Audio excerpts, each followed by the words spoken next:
The number of nesting pairs of bald eagles in the lower 48 states was only 417 in 1963, and this was the lowest ever recorded. This resulted in them being listed in the endangered species list. It was 1973, I was 21, and I had never seen a bald eagle before in the wild. I heard that these majestic and mysterious creatures, as they were because they were so rare, could be found in the upper remote part of the Olympic Peninsula of Washington State. This area is called Ozette, where there are no roads. I organized a hike to get into that area. I was working at a camera store at the time, and I had just acquired my first telephoto lens, a 200mm Nikkor f4, from my Nikon Nikkormat 35mm camera. We stayed with college students at what was called The Dig, an archaeological project to recover artifacts from the Makah tribe of Native Americans, whose village was buried in a catastrophic landslide resulting from a Cascadia megathrust earthquake in 1700. An entire swath of mud, rocks, and trees buried a Makah village along the beach at Ozette. Discussions ensued about how to find and shoot the bald eagles. Students were a little concerned by what we meant by shoot the bald eagles, till we showed them our cameras, reminding them that to shoot meant to shoot pictures. The Ozette beach is strewn with boulders encrusted with sea life.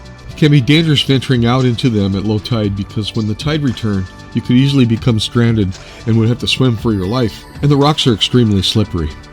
So we ventured out. On one of the sea stacks, I saw my first bald eagle. I proudly held up my Nikon Nikkormat and Nikkor 200 telephoto and took this shot. Not really National Geographic level, is it?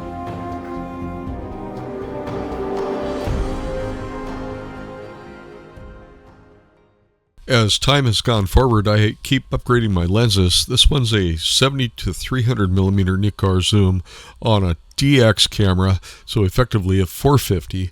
Where on a walk along the Snoqualmie River in East King County of Washington State, a bald eagle was perched just above me in a tree.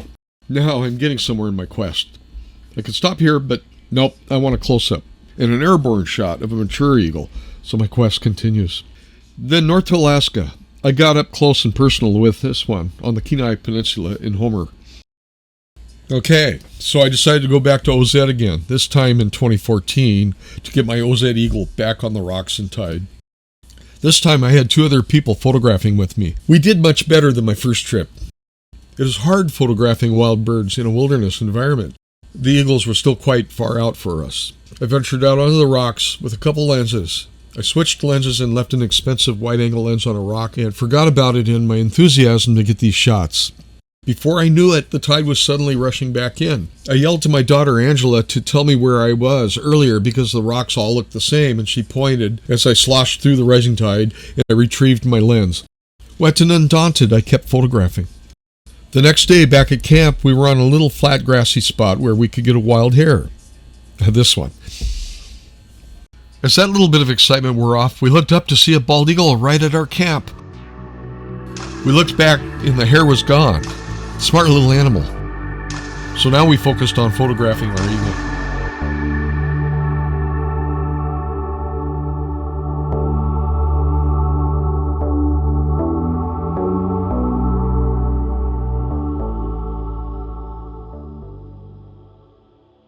With another lens upgrade, I went to a Tamron third-party lens, a 150 to a 600mm, and it was a fantastic lens. Problem is, I forgot the adapter for the Nikon, the camera that I had with me, a D750.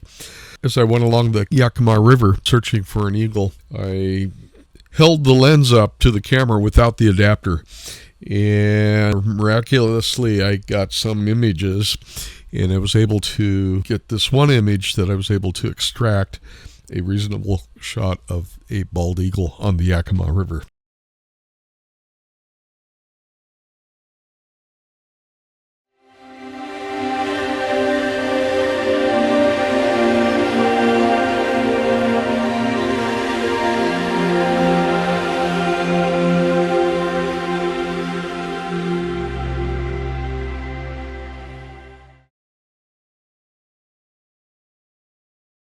And finally, I ended up with the Nikon 180 to 600 zoom, a little higher quality camera lens, and I captured this image.